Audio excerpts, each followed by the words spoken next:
It's time for Estate Plan Stan. That's right. Good morning, Jeff. How are you? How are you? Great. Headed to the weekend. Looks like it's going to be really nice this weekend. Oh, the cool weather. It's, I guess you're already missing the heat, right? Oh, no, not at all. Just beautiful. I loved it this morning. It felt so good and crisp out there this morning. And then the forecast looks great for the weekend and for the next several days, as a matter of fact.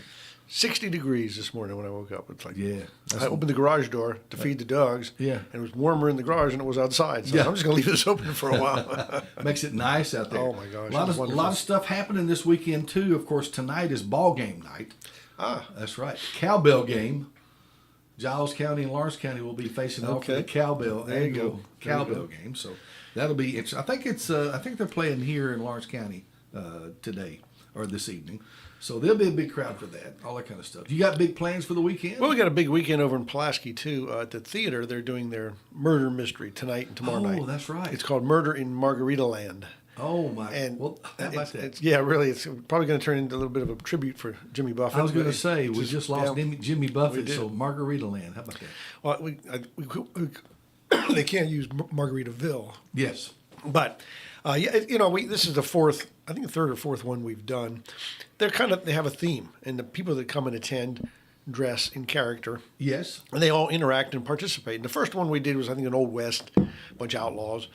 Then we did a pirates one, and then we did one from the 1920s of gangsters and stuff. Now this one, That would have been fun. they all were a lot of fun, especially when a lot of people show up in costume and they just have a blast. I mean, it really is. They get creative with their dress.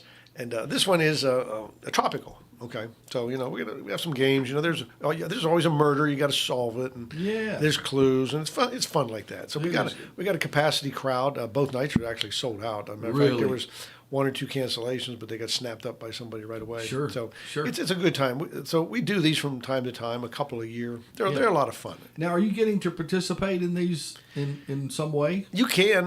We have quite a few characters, and we have characters if you just want to be low key and watch and have a small involvement. We have characters that are like that, and if you're a little more extroverted and want to get into the thick of it, No, I'm asking you. Are you in it in any way? I'm kind of in it. I help. I guess I could say kind of MC it in a way. I okay. help guide things along. In other words, people come in. I kind of tell them go get your cards for your character, and then I'll have everybody introduce themselves with their character and a little bit about it, and I'll say okay, it's time to play. We have a game or two that we play that's with the theme, and it's time to do that. And I kind of. And, we kind of guide them through it. Sure. In other words, just to keep the night moving along and get everything done. So, How neat. because it goes from one phase to another. Sounds like a lot of fun. There's like the pre-murder phase, and then there's the post-murder phase. And the pre-murder phase, you're just getting to know everybody and what they're up to. And post-murder, you're trying to investigate and solve. And so, it's a lot of fun. That is fun. And it's something to do. And there's a meal, so, it's catered. That's pretty neat, It's a too. real nice several-course meal. We got a caterer that comes and does it. It's always a good meal, too. So That's it's fantastic. a great couple hours of entertainment. Right in downtown Pulaski. We're going to have to go try that. Teresa and I have been to a dinner theater, but not there. We went to one in. We were on a little trip in Chattanooga once and went to a dinner theater. It's a fun concept. Yeah. We got a play coming up over there. It's Dracula, and we're doing something different here. We're going to do it what they call in the round. It's not up on the stage. It's in the middle of the audience. Oh, wow, And the chairs okay. kind of are all around it. And it's right in your face, the whole play. I mean, it's up close and personal. That The would actors be are right there. interesting. So That would be a lot of fun, too. I'll tell you, I don't want to get off on theater stuff too much, but what we're playing with, and I think I was asked if I would want to direct it. We do Grease from time to time. Grease. Yes. And it's a classic, Yeah. People always say, when are you doing Grease again? When are you doing Grease again? Now, I like Grease, but sometimes it gets old because we do it so much. Yes. But it's real popular. So we come up with this idea to do Grease with a twist. And what we're going to do is we're going to cast everybody of people our age. Now, Oh, my God. it's not like Danny Zuko 50 years later. Yes. We're all going to act the parts, but it's going to be the part. Oh, okay. In the 50s, at that time, we're just going to have all the older, adult, mature people playing all those parts, and I think that would be a blast. That would be a blast. And I was asked to maybe direct it because I've directed Grease several times. I'm real familiar with it and stuff. And so that may it hasn't been finalized, but I just think that would be fun. That would be fun. A different way. A little different way. And maybe the adults that were in there will have put in younger people like the principal. That's part of the fun of doing something like that is having some, I guess, creative liberty to play with it. Like they're doing Nutcracker, and they're using this year. We're going to use all modern music instead of the classic stuff. So that'll be interesting. Yeah, it's a little different. Good deal. Well, I think the Lawrenceburg Community Theater Bunch, they are auditioning, or they did one of the auditions last night. They're doing some kind of a Christmas presentation. Yep. So that's always fun. Anyway, a lot to do. They're staying busy. There's always something to do. That's neat. There is. Just got to look for it. It's out there. We advertise a lot. So that's right. Well, Stan, you and I have talked for several weeks now, and I have learned a tremendous amount about estate planning, especially wills and trust, and I know that is your world as far as profession and work. And you're always running into challenges and things, what have you? All the time. Yeah. All the time. I'm going to share one today. But before we get started, let me just talk about my next seminar coming up, which is a week from tomorrow. It's Saturday, September the 16th. And it's right here at WLX radio station in the back of the building at the Country Cafe. So if you want to come to that, call the office and get on the RSVP list. You don't have to RSVP. It's kind of informal. We just like to have a head count. Yes. But, walk-ins are welcome. And it's a big place, so we never have any trouble accommodating extra people. That's right. Not so much like the one we did in Franklin. We only had like 50 chairs, and that was it. No place to put anybody other than that. So, right. But we're pretty unlimited when we do them here, or sometimes when we do them at the theater in Pulaski. So that's at 10 o'clock on Saturday the 16th. We call it Will's Trust in the Nursing Home. And I'd like to encourage people to find the time to come to that. If you haven't been to one of my live seminars, you ought to give it some thought, because I get a lot of great reviews from folks. It is it's not an easygoing hour and 15 minutes with a meal and a sales pitch. I mean, it is a jam-packed, fact-packed thing. We start right at 10 o'clock, and it's nonstop for a good hour to hour and 10 minutes. Right. And then we have a question and answer afterward. But it is just full of facts. The girls call it a fire hose of information. And absolutely. And it is, and it needs to be. So it answers a lot of questions that you're looking for answers to that you can't find anywhere else. Mm-hmm. You have to be open-minded, because it brings in things. I think I talked about this last week. You run into folks that just, I've never heard of that before, so therefore it can't possibly be. Sure. But you'll hear things that you've never heard before. And most people get pretty enlightened by that and think, well, that's great if we can do that. But I've never heard of such a thing. So it's a great thing. And, don't procrastinate, because, I always talk about procrastination. And I always say, that's doing nothing is probably the worst thing to do, because doing nothing gives a predictable result. And here's a good example. I mean, it's kind of a sad example. Circumstances are what they are. Nothing much could have been done to avoid the way this happened. But when people procrastinate, it's never because they just wake up one day and say, well, I'm just not going to do that. I mean, It's more like, oh gosh, I want to go to that seminar. I want to do some estate planning, but it's ball season and we never have the time. Or we've got that vacation coming up and I just can't work it in there. Or, they got me working extra hours at work. Or you just think you'll do it later. It's life just getting in the way. And I get that. I mean, it just happens. Nobody actually just says, screw it, I'm not going to do that. That's typically not the I think they'll get to it sooner or later. But had some folks that they came to a seminar, were inspired by it, and we set up a further meeting, and we designed a plan for them. And I actually got it done. And we, after we designed the plan and drafted everything, we have what is called a signing. And the signing is when you actually reduce everything or memorialize everything into an enforceable instrument. Okay, yes. Because it's documents, but it's more than the documents, but it has to be memorialized to be enforceable. And so we have the signing date set, and something came up. I don't know what it was, but had to push the signing off a week. And usually when we have signings that are postponed, we don't postpone them very far in the future. We find time to get them in. And then I think there was a second postponement because there was an illness of one of the folks or in the hospital or something. And then lo and behold, as a result of that, one of the couple passed away, but kind of unexpectedly, before we got to the signing. Oh, wow. Okay, so the plan never got put into place. Now, here's what can happen. Now, I'm not saying it was procrastinated, just stuff got in the way. It keeps you from getting it done. So when you're going to do something like this, the word planning suggests we got to do something ahead of time, right? So what kind of happened, it kind of got worse because this was a blended family. And blended family, I don't like that term, but you know what I mean.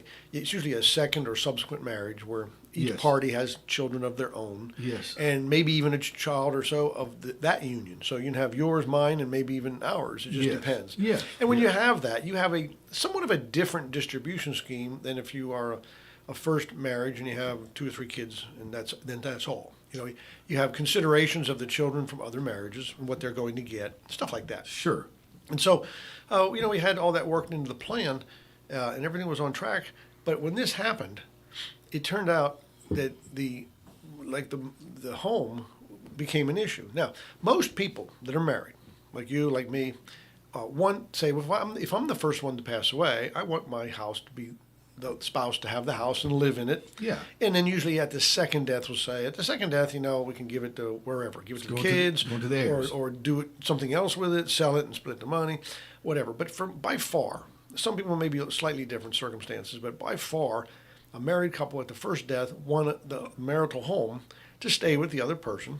And if it's not paid off, they like to have life insurance that'll pay off the note, that sort of thing. So that's usually the goal. Okay. Now, in this case, it just so happened that's what they wanted. Okay, that's what we had drafted in the trust. But the home we were going to put into the trust, and we couldn't put the home into the trust until the trust was created, and the trust doesn't get created until we sign it and notarize it and witness it with the dignity the statute requires, and so we never got there. And now it turned out the home was still entitled in the deceased spouse's name only. It was not with husband and wife with the right of survivorship. It was in that individual's name only. Yeah. And that individual did not have a will. Okay, and it didn't have a will either.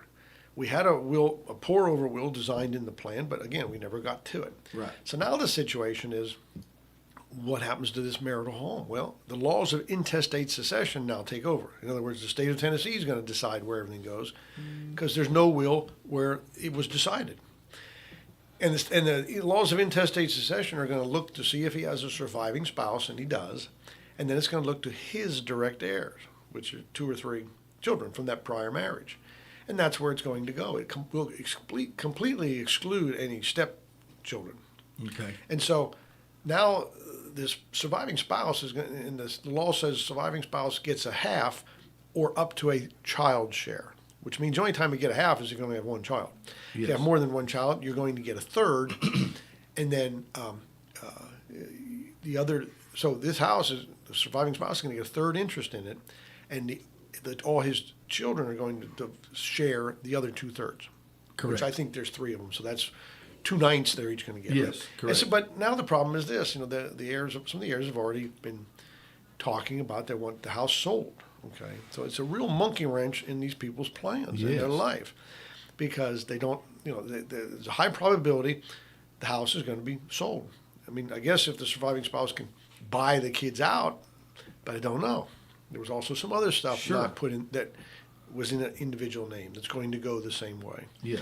So very unexpected, very unfortunate, just borderline sad. I mean, yes, not much really could have been done. It just, stuff happens, right? I mean, it just happens. And and this is, so when I talk about procrastinating, I even have a slide in my PowerPoint at my seminar at the end that says, don't procrastinate. And this is the kind of stuff that can happen. Nobody foresees it. A lot of folks say, well, I'll do it next year, but I'll just make sure nothing happens to me. Right. That you're just kidding yourself, really. Stuff can happen, and it does. And when it does, this was a really catastrophic effect. And you don't want this to happen, because you never know, especially if you're in that position, this blended family. There's lots of folks in that position these days. Sure, they sure are. And it needs to be thought through is what we need to do. Because if you don't think it through, it's going to go a way no matter what. That train's going to run whether you go where you want it to go or not. It's inevitable. Because if you don't have anything documented, the state of Tennessee determines it, because it's got to go somewhere. Right. Right. Well, we didn't give the phone number out, but maybe we'll see. I don't know. We got a phone call. We'll see if we've got a real phone call. Let's see what we got. Hey, good morning. You're on the radio with us. Is this WDX? No, ma'am. This is WDXE. Oh, I'm sorry. Let's say, calling the wrong radio station. Well, pretty close. But and by the way, if you do want to talk to Stan this morning, 766-9393 is the number. Yeah. And by all means, I encourage that. I love questions. When I do my seminars, at the end of it, I ask people, if you have questions, bring them with you. If you develop them during the presentation, write them down. The only thing I ask is please wait till I'm done, and I'll stay there and answer every question you have. So don't ever leave a seminar with a question on your mind that has not been answered, because I offer that time freely. I'll be more than happy to stay. And it's really my favorite part of the seminar, because it's like I get the feel for what people are thinking, the things they're dealing with, their experiences. I mean, kind of hitting where the rubber meets the road, and we can get down to it and talk about those things. Sure. And it just tells me the kind of things that's on people's mind. Yeah, exactly. And it's always the same basic theme. Okay, the same basic theme in a nutshell is you got people that have worked all their life, gathered their wealth, accumulated a lifetime of wealth.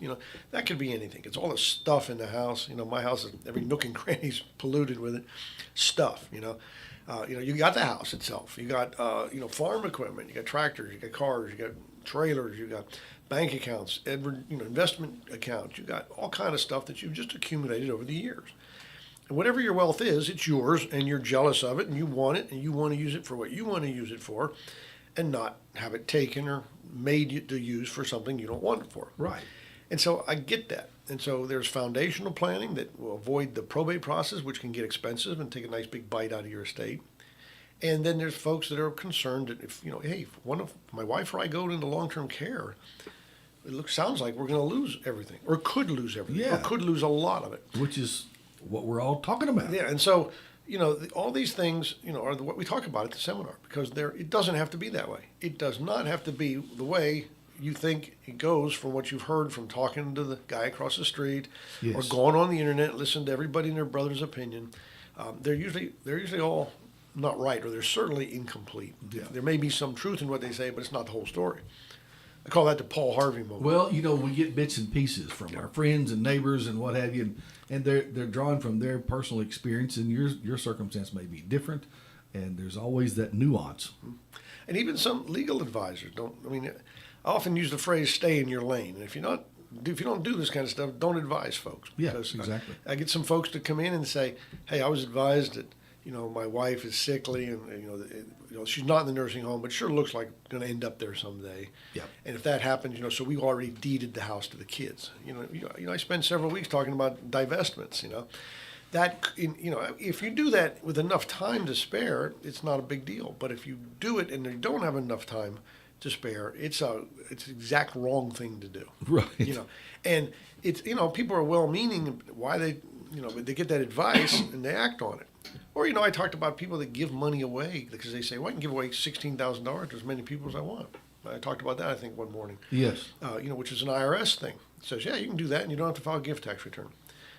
I mean, you can give away more than $16,000. You just have to file the gift tax return. You don't ever have to pay a tax, or not unless the sum of your lifetime gifts and your estate at death exceeds the $12 million or the $24 million per couple.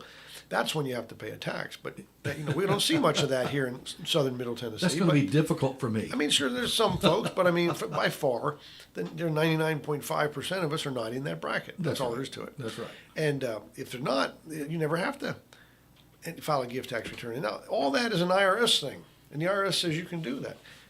If you file a 10-care application, 10-care is going to say all these are gifts, and we're going to penalize you for it.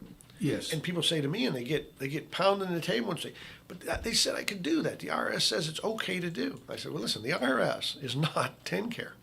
The IRS is a federal taxing authority. 10-care is a state of Tennessee long-term care authority. Yes. They are not the same people, and they do not have the same rules. The IRS says, yeah, do it all day. We don't care. And so people do it. And they think I'm whittling down the estate. And so we whittle it down over so many years.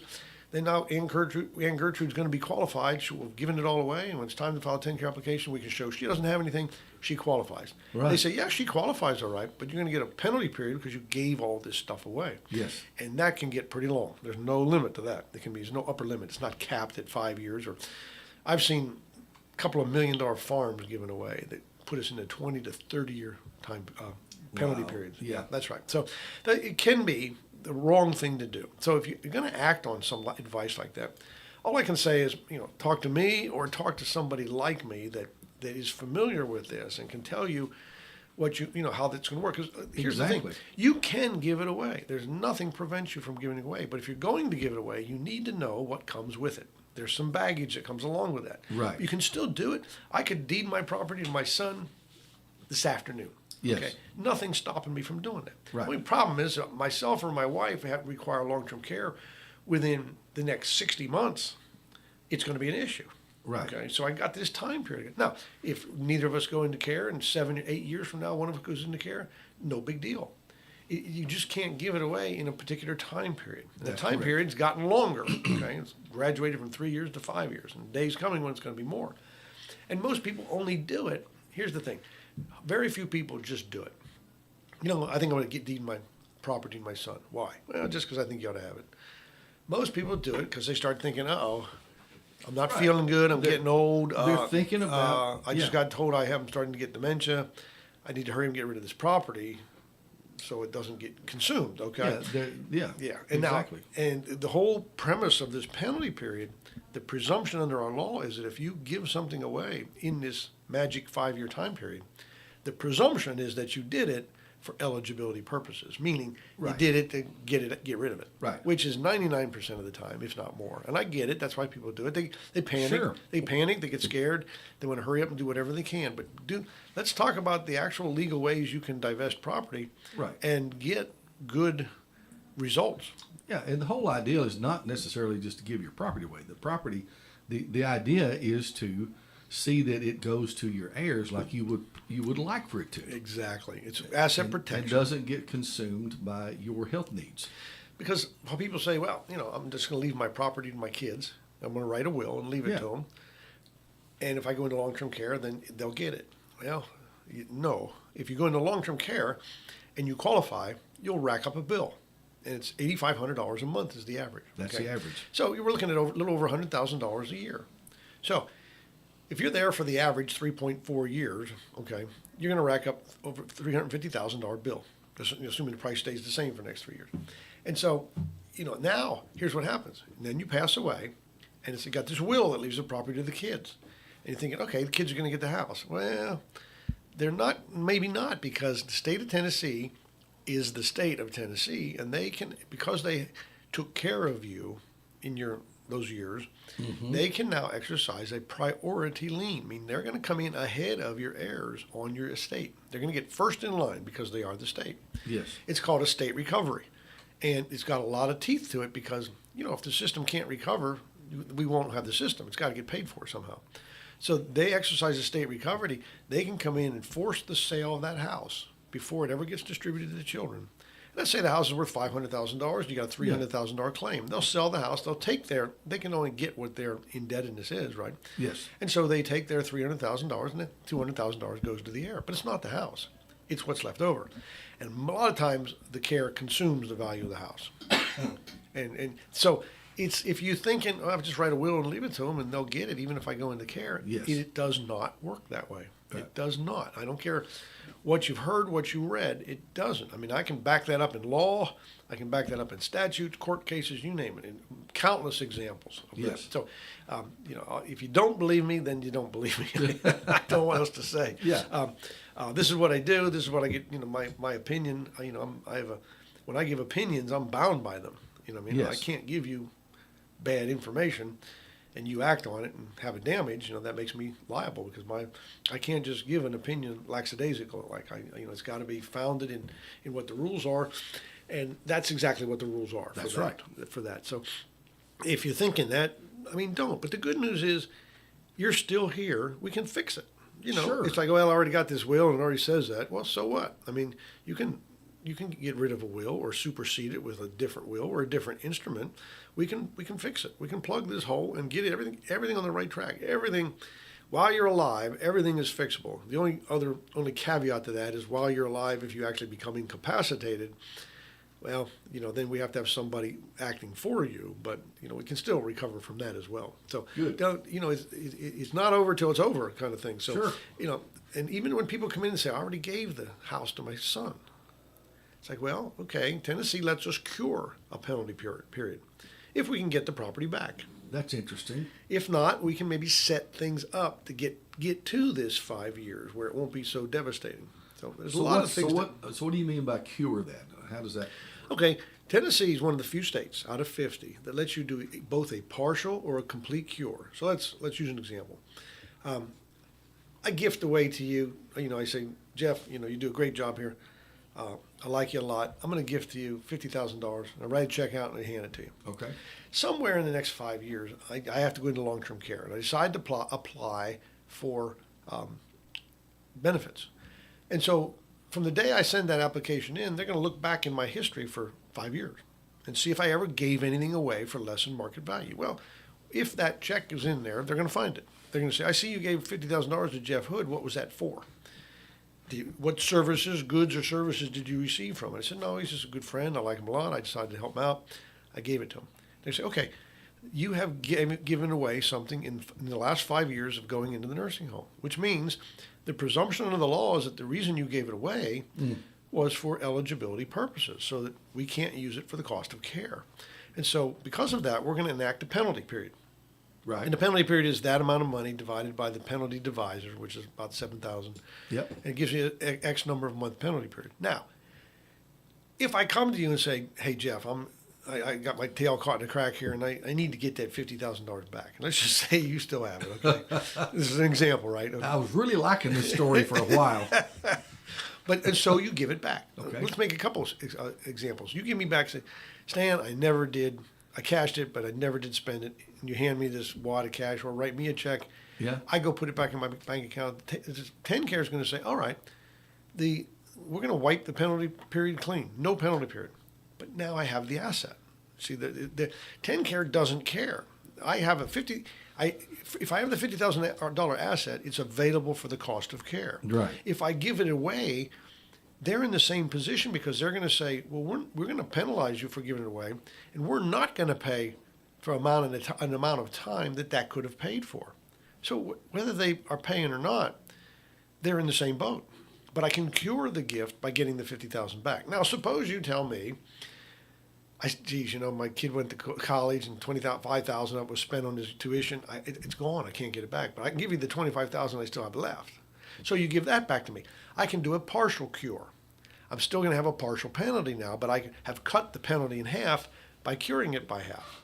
So now when you give away money, you might as well forget about getting it back. I was going to say, you were really thinking highly of me there for a moment.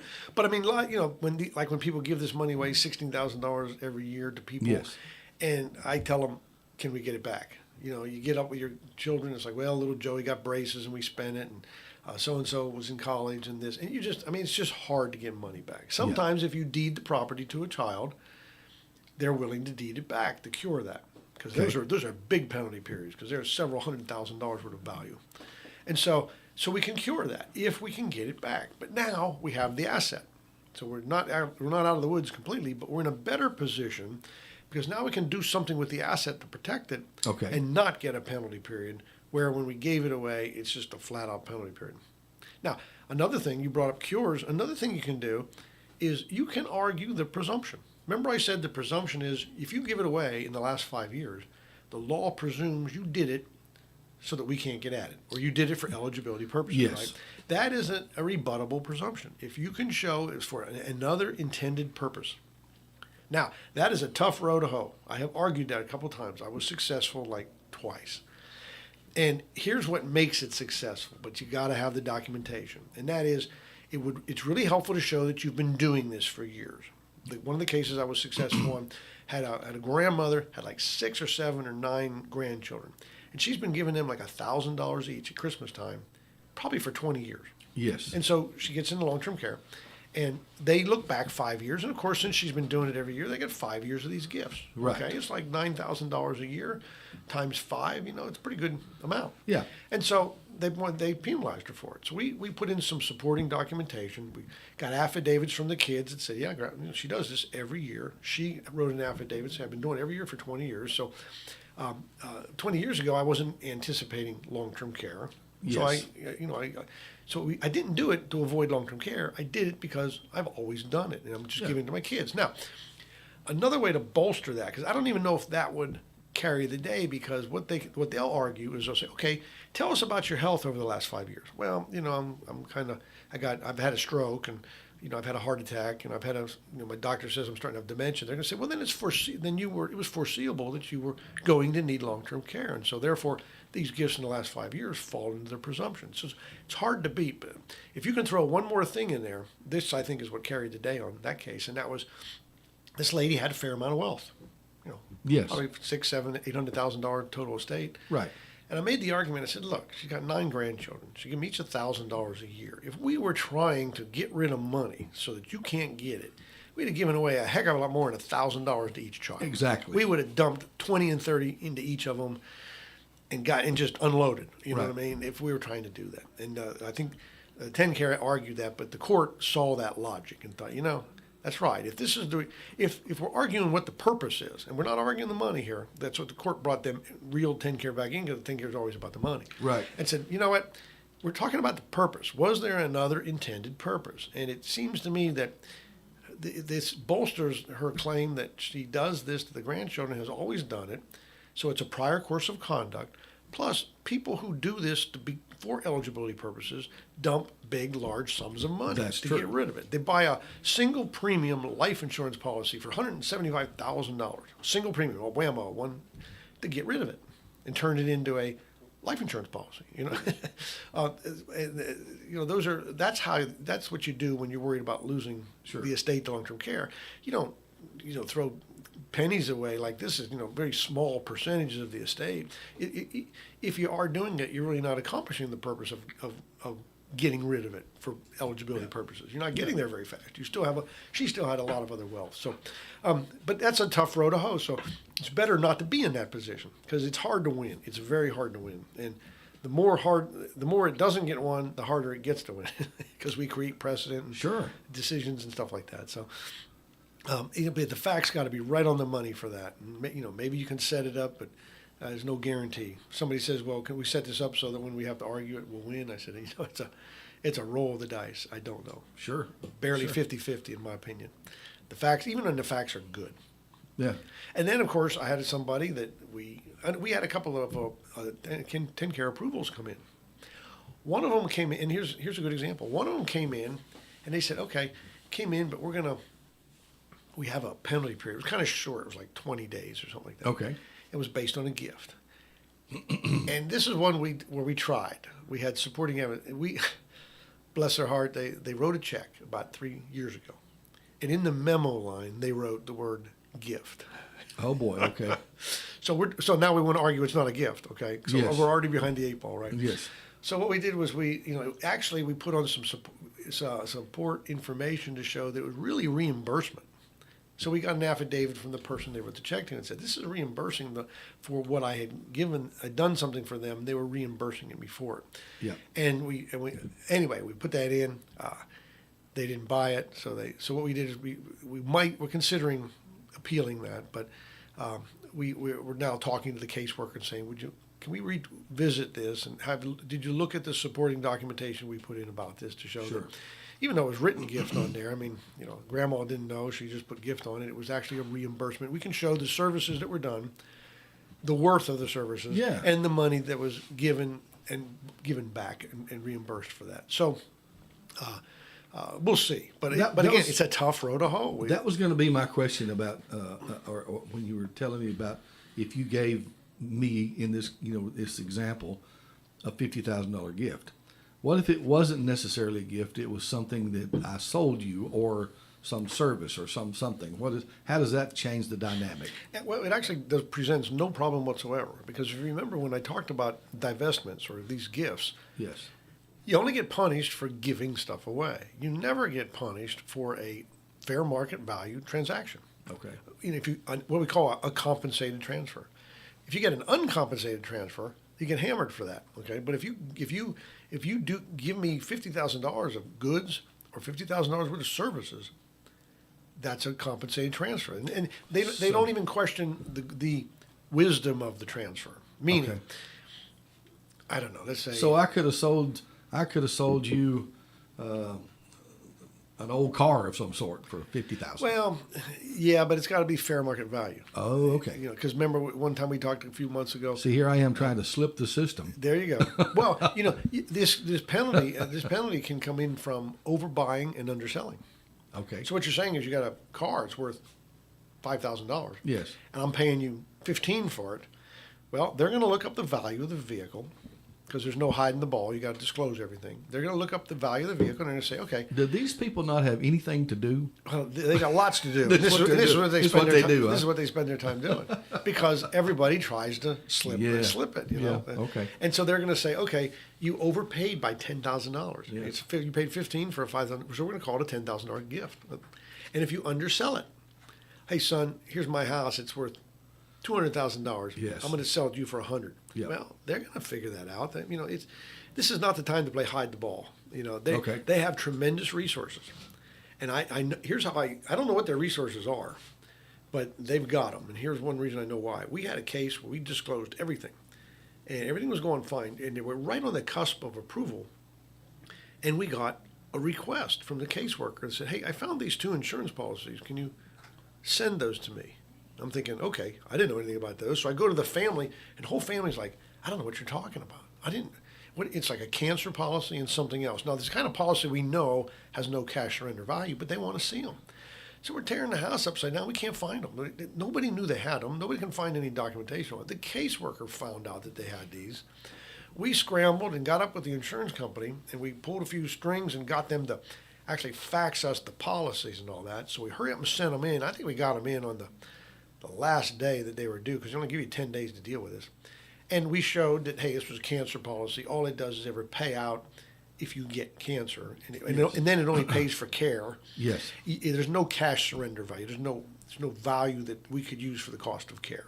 And so we showed that, and they kind of blessed it off and said, okay. But, you know, they asked, and we got to respond. It's amazing. And so whatever their resources are, I think they're formidable because they found something that nobody else knew about. That's about the 3rd time that's happened to me. Yeah. We had some CDs that their name was on them because they were the secretary of the church that they worked at. Now, they didn't have any ownership, but she had to deal with them from time to time. So they put her name on the account. And it was like 40 years ago. And we're all ready to approve. And they said, there's one question. I found this CD. It's got this person's name on it. It's about $40,000. I'm going to find out what kind of resource they own in that. And we thought, good grief. We went to the family, and the family was like, I don't know anything about it. Yeah. We go to the church, and church says, I remember I had these 2 gals working for us back then, and we put their names on there. They didn't have any ownership. So anyway, we put it all together. We got affidavits from people and saying, no, we have no ownership in this and stuff. And that, of course, that carries the day, but you've got, you know, and when they ask, you got to respond. If you don't respond, they'll say, you know what, we're just going to deny for failure to respond to an information request. We have to. So, you know, they have these resources where they can figure it out. So if you think you can do something like pay your child $200 an hour to mow your grass, Yeah. you're overpaying them, right? Yes. I mean, there's a reasonable value. Now, you know, if you pay them $35 an hour and the going rate is usually 20 or 25, I mean, you know, nobody's going to argue about that. Fair market value is kind of a moving target. You know, but if you just blatantly do that, it's going to be found, okay? And when they do, and here's what you don't want to get yourself qualified and then have them fined afterward because they'll pull the rug out from under everything. You know, we had one where somebody owned several timeshares. You talk about an asset that is a pain in the you-know-what, and that's a timeshare. Oh, I bet. No, I mean, they're okay. I used to have a timeshare. I mean, we used it a lot. I mean, I don't mean an asset that's a pain for the owner during life. It is a pain when it comes to 10-care eligibility because some of them you have value in. Some of them are deeded property that you some of them aren't deeded. They're just this nebulous interest in land for like 1 week of the year. It's hard to put value on them. Yeah. They're hard to mess with. And fortunately for us, they're so hard to mess with. A lot of times 10-care just kind of punts on them because they're just, even when you find what it's worth, it's not enough to be anything. Yeah. So, but they're an awkward asset to deal with. But we pretty much got it down to routine because there's many, many different ways to own those silly things, and that's what causes some problems. So, Yeah, you're right. especially with trust, when you want to put a timeshare into the trust, it's like some of them don't have a deed. Yeah. And they don't give you a deed. Some of them actually say in the contract you can't convey the rights to somebody else, and if putting into a trust is conveying the rights to the trust. Yeah. So anyway, They're a complex little matter. yeah. I haven't dealt with those and don't really want to, but Well, they're real estate, but they're in a definitely a special category. They're like Very oil, special. oil and Specialized they're like deal. mineral rights. I mean, Yeah. it's an interest in land, but it's a very unique interest in It land. is that. It is that. So It's yeah, amazing. so hopefully that answers your Well, how, I'm how to fascinated. cure it. How to I'm- cure I'm- it, penalty. I guess I'm fascinated at just how much ability they do have to dig into all of your past, and that's true of anybody. Well, financially, and what Yeah. it's not so much digging in. You usually have they can dig into it, but you have to like disclose You a have to lot disclose of it. it. Yeah. Yeah. Like they can't look at your bank account, but they ask for it. They say they can ask for 5 years, but they Yeah. typically ask for 1 to 2. They say, can you send us the last 2 years of bank accounts for all these accounts you have? You got 5 accounts, right? Right. It's no fun to go to the bank and say, can I have 5 years worth of bank statements, please? It's not. Well, they do it, but they don't like it, and sometimes they'll charge for it. Yeah. But I'm saying because you can't just send them yours or photocopies of stuff. They want the original thing. And get this, in the manual it says they want each monthly statement, including all blank pages. What's happening now? This brings up another question, because all the banks and everybody that I deal with wants you to go paperless now. They don't want to send you a statement if they don't have to. Now, we can send them those electronic versions, but it's got to be something on it to show it's come from the bank Okay. and it's not been tampered with. That's why they say including all blank pages. They don't want to see anything that you've. Yeah. 10-care is always assuming that you're messing with it. Yeah. They hide something. Yeah. But I'm one of those that still likes the paper. I want them to send it to me, even the bills, this, that, and the other. And we get them all the time. Yep. Can you really agree to just let us do the paperless thing and do away with having to send you mail? I'm like, no, I want the bill. Yeah. I mean, eventually they won't ask us. They'll just do it. Yeah, I know. But yeah, I like that too. I always say no. I want to say, oh, we're glad to automatically deduct this bill every month. I No, kind I of like don't do that either. I kind of like to look at it first. Yeah, I don't like that idea either. I like to punch the button and pay myself. Now, I have certain things associated with my law practice that we do that with because it's just it's easier bookkeeping wise and stuff. But for Right. personal stuff, I like to pay it myself or go online and pay it. Yeah, that kind of thing. And I do like the online banking because I use it. Mm-hmm. I use online bill pay. I like that. That's convenient. It's easy. It's a good thing to do, and it keeps up with it. It's pretty neat. But that's part of your record. Yep. It's part of your bank record. And I used to practice criminal defense work, and Mm-hmm. when you talk about things like search and seizure, people say, well, you can't use that because that's private. Privacy is a strange animal. If you want something private, you need to keep it to yourself. That because it's like it's as simple as this. If you're sitting in a crowded mall, talking, and you confess to something, and somebody turns it in, and they say, we're going to use this confession against you. We can't do that. I was privately talking to some of my friends. Hey, if you didn't want anybody else to hear it, you should have privately talked about it in your living room. Yeah. That's the way the law works. If you put it out there, it's fair game. How about that? So if you throw something in your trash that you don't want anybody to see, once it leaves your trash, it's no longer yours. And you've abandoned your right to privacy because you've let it go. If you don't want somebody to see it, burn it, shred it, or don't even shred it. They put them back together now. If they're looking for, if they're like surveilling you and want to Yes. find something, they'll Yes. put it back together. Burn it. If you don't, it's up to you to protect your own privacy. Well, in the good way to stay, in the good is to just do everything right to start with. I'm not anti-government. Yes. There's some things about government I disagree with, but Yes. I mean there is a regress there's a procedure for that. If you don't agree with something, there's a way to not agree. You just Yes. sometimes the best logic is not just don't do it. No. Like especially with like taxes. Now I don't do much tax work, but I know that if if somebody's arguing about, well, I don't know this tax, the proper procedure is to pay it and then file an action to get it back. Yes. But if you just don't pay it, the presumption is up front that you owe it. Yes. And so you got to rebut the presumption. There's a way to do it. And it's usually not people, you want to grit your teeth to do it. I'm not going to hate to send this money in just to argue to get it back. So, well, that's the way to do it if you're going to do it right. So, Yeah, I that is agree. right. I agree. And when it comes to 10-care, you have to do it right because they're the ones granting the eligibility. And if you don't play the game, they can say, okay, we're going to deny because you're not responding to us. And if we're asking for something, well, that's too personal. Well, it's a financial thing that we need to know. Yes. And if you say, I'm not going to tell you, okay, we'll just deny you for failure to respond to our request. And they can do that. And there's no coming back from that. So, we have this government program that they force us into. Everybody's an involuntary participant of TennCare. Right. We're the long-term care industry. Nobody ever sent me a letter and said, hey, do you want to contribute with every paycheck to the long-term care of Tennessee? Yeah. It's like, no, they never asked me. They just did it. So we're doing that already. Yes, you're paying for We're paying for TennCare as we speak. So if you become unfortunate enough to need long-term care, Jeff, you have to pay for it again. Yes. Well, which is what we try to prevent. It's like some people say, well, I feel more obligation to pay. If I go in a nursing home and rack up a bill, I think I should pay that. And I think that's magnanimous. I'm that way too. I pay all my bills. Yes. But before we jump to that conclusion, let's ask a question. And that question is, do you owe it?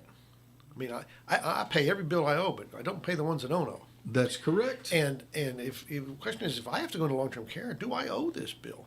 Well, if I go to the courts, in the cases that I talk about on these different radio stations, I have shown over and over that the courts have said, this is an entitlement. You are entitled to these services.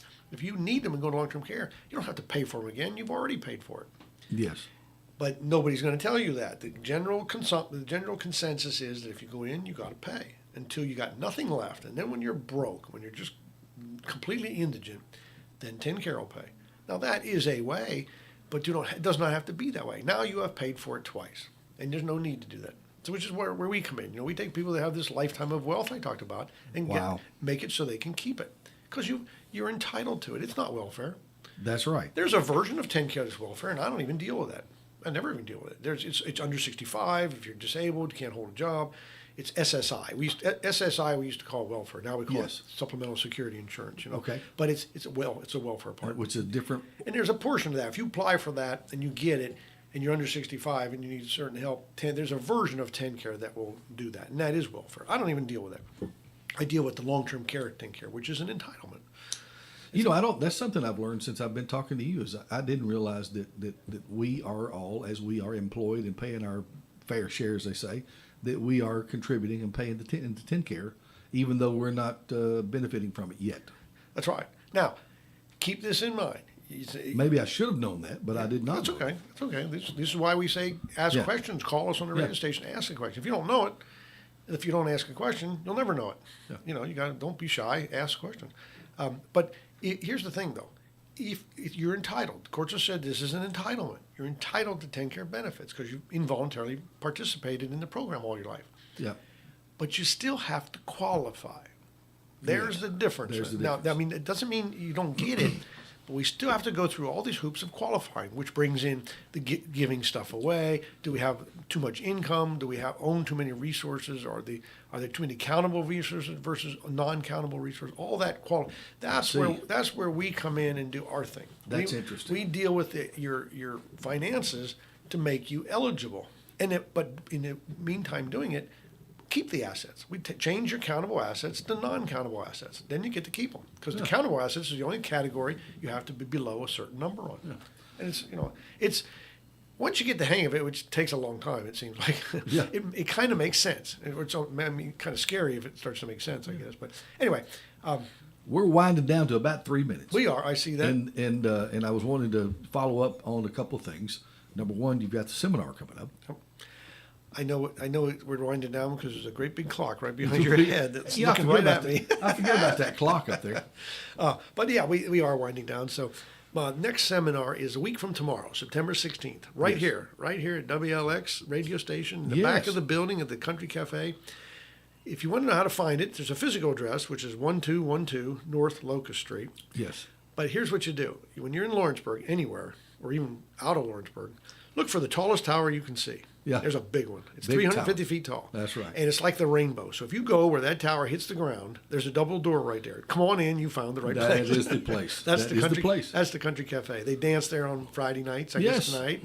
And, it's not really open to the public for stuff, but they do that on Friday nights. And They use it's like $5 admission, and they use that money for disaster relief and stuff like that. They do. Donate it all away. It's a real magnanimous organization here that does that. But they let people like me rent it out because I deal with the radio station. So Correct. we're going to be there a week from tomorrow, the 16th, at 10 o'clock in the morning for our seminar, Will's Trust in the Nursing Home. So if you want to get in on the RSVP list or let us know you're coming, call my office at 931-363-7222.